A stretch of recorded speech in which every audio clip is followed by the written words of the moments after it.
Anna had always loved exploring the forest behind her house.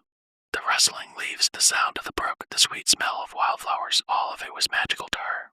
So when her parents asked her to gather mushrooms and apples for dinner, she eagerly accepted the task. She set out with her basket, humming a tune as she made her way deeper into the woods. But as the sun began to set and the shadows grew longer, Anna realized that she had lost her way. Panic set in as she tried to retrace her steps, but everything looked unfamiliar.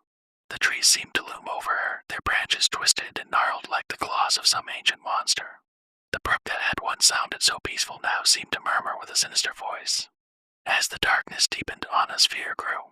She called out for her parents, but the only response was the echo of her own voice. The forest was eerily silent, and every rustle of leaves made her jump. As the night wore on, Anna grew more and more exhausted. Her feet ached, her throat was dry, and hunger gnawed at her stomach. She huddled beneath a tree, tears streaming down her face, wondering if she would ever see her family again.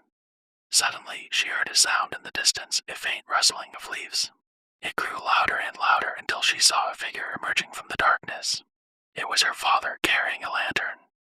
He wrapped her in his arms, relieved to have found her. Anna clung to him, sobbing with relief. As they made their way back home, Anna's father explained that he had known she was lost and had been searching for her all night. The relief turned to fear as Anna realized that she had not been alone in the forest. She had been. The terrible truth hit her as they emerged from the forest. She had been lucky to make it out alive. From that day on, she never ventured into the forest alone again, always keeping a watchful eye out for the danger that lurked in the shadows.